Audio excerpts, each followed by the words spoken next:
Okay, we will start the machine. This, what name this one? Moisture analyzer.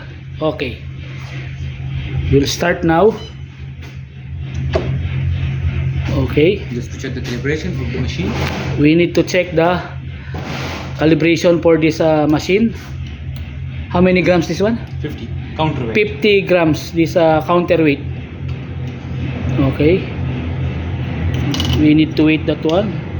Okay, it's 50, so it means okay.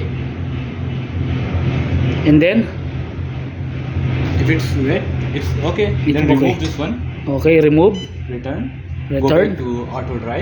auto dry. Yes. And Okay, you will get the silica sand or Ottawa sand. okay, we will take the silica sand or the natural sand. No, Ottawa sand. Huh? Ottawa sand. Ottawa? Yes. Ottawa sand. Okay. How much we can weight? You can put from 15 to 20. Okay, 15 to 20 grams. Okay, You put. okay, we will check here. It's excess. Just Excess, remove we will remove the excess amount. Okay, 19 it. Enough. enough. 18 grams. Okay, Just spread it. okay, spread the sample, the sand. And don't forget to make this one 0. Okay, Otherwise, make 0. Okay, and then we will take this what is this admixture is a PC. Okay, it is mid range to high. go to it. Okay, how many grams we can put?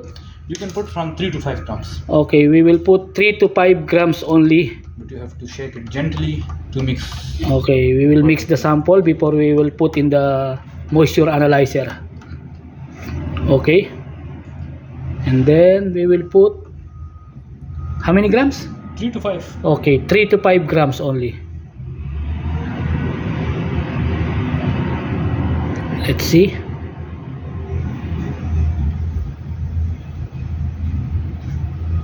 Yeah, how much now? 3.9. Now it's coming 3.9. It's okay. So we will cover and then Restart. press start.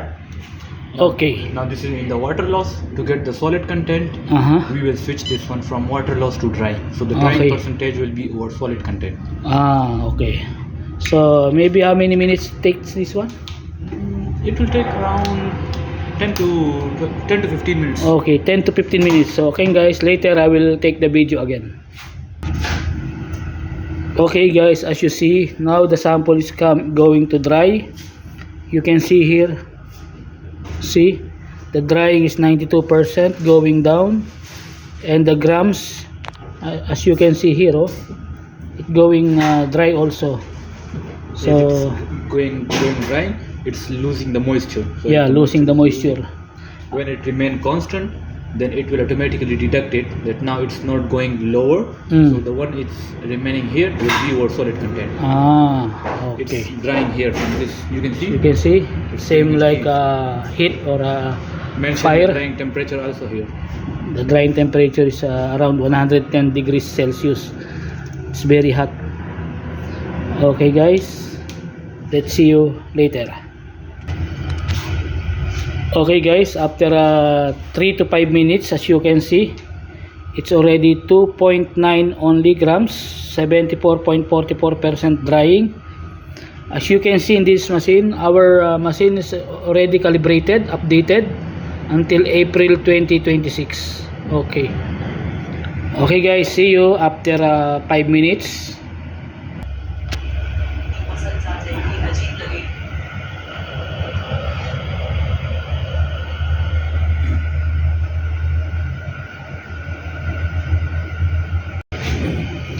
Okay guys, as you can see, now the drying is finished. It's done already. You can see the drying percentage around 24.59. So it means this is the solid content of the chemical.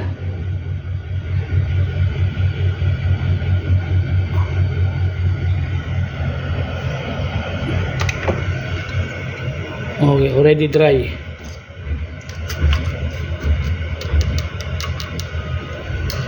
Okay, you can print also this record. You can click that one Printer is connected. if the printer is connected. Okay guys, that's all.